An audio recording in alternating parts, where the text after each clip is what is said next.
There was a time when corporal punishment was accepted as part of everyday school life.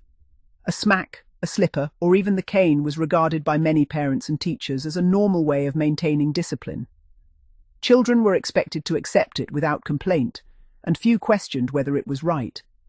Yet, looking back today, it is impossible not to ask whether some adults were given far too much power over the children in their care. One story in particular has remained with me. A teacher regularly punished boys and girls by pulling them across his knee and smacking their bare bottoms. Sadly, it seems clear that not every teacher who used corporal punishment did so simply as a form of discipline. Some appeared to take personal satisfaction from the experience, and that thought is deeply disturbing. Children who were shy, frightened, or too embarrassed to tell their parents were especially vulnerable. If a teacher believed a child would keep silent, that child was far less likely to be protected from behavior that today would rightly be viewed with suspicion. I was astonished to hear of one child receiving 30 smacks. Even allowing for the standards of the time, that seems an exceptionally severe punishment. During my own school days in the 1920s, such a number would have been considered harsh by many people. It raises the uncomfortable question of whether the punishment was being given for discipline, or because the teacher simply enjoyed administering it. After such a beating, the child's bottom was left extremely red and sore, making it impossible to sit down comfortably for quite some time. By the time they arrived home, however, the redness had faded to a hot pink, and thankfully, there was no bruising. Since children did not usually wander around the house unclothed, their parents would have had little opportunity to notice any marks unless the child mentioned what had happened. This child was certainly not alone. Many other boys and girls had also been taken over the same teacher's knee and smacked in exactly the same way.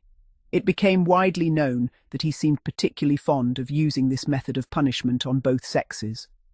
From a modern perspective, this is deeply unsettling. Yet the legal position at the time was very different from today's. Provided the punishment was regarded as discipline rather than sexual touching, it is doubtful that the teacher would have been breaking the law, even if the punishment involved a bare bottom. Education authorities and school boards often had detailed rules governing corporal punishment. In many schools, only the cane was officially authorized, with the use of the hand or slipper specifically discouraged or prohibited.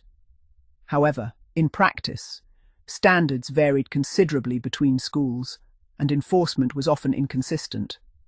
Whether this teacher was technically breaking the rules is difficult to say. Legally speaking, several factors would probably have worked in his favor. The fact that the child's bottom was only pink rather than bruised by the time they reached home would almost certainly have been taken as evidence that the punishment had not been excessive by the standards of the day. The child believed the punishment was undeserved, but that alone would not have made it unlawful.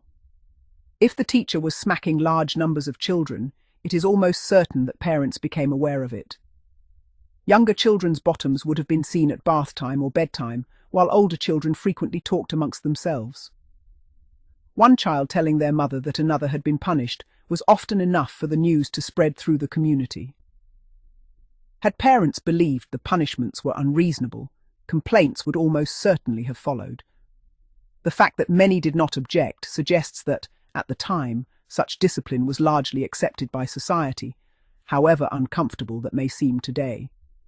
It is important to remember that historical cases must always be judged according to the law as it existed at the time, not according to today's legal standards or social attitudes. Interestingly, some former headmasters have argued that openness made all the difference.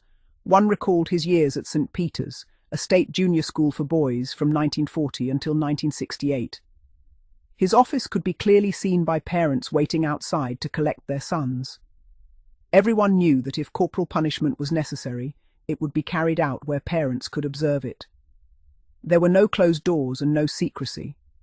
Parents occasionally saw boys being caned across the bottom, sometimes even on the bare bottom, and while such scenes would shock us today, they were widely accepted at the time. The visibility of the punishment reassured parents that nothing improper was taking place and helped to maintain trust between the school and families. He later worked at a private school until around 1980, where older boys were sometimes instructed to lower their trousers so the cane could be applied either across their underpants or, in certain circumstances, on the bare bottom. Again, classrooms could be overlooked from a pathway used by parents who were able to see what was happening if they wished. His belief was that the real problems began only when punishments were hidden behind closed doors. Once teachers started saying, "I won't tell your parents this time," suspicion naturally grew. Secrecy removed accountability, and without accountability there was far greater opportunity for abuse. That perhaps is the most important lesson to take from these memories. Corporal punishment itself was once accepted by much of society, whether we agree with it or not. But whenever punishment was carried out in secret, away from the eyes of parents and colleagues, children were left vulnerable. Openness may not have made corporal punishment right, but secrecy undoubtedly made it far easier for those with the wrong motives to misuse the authority they had been given.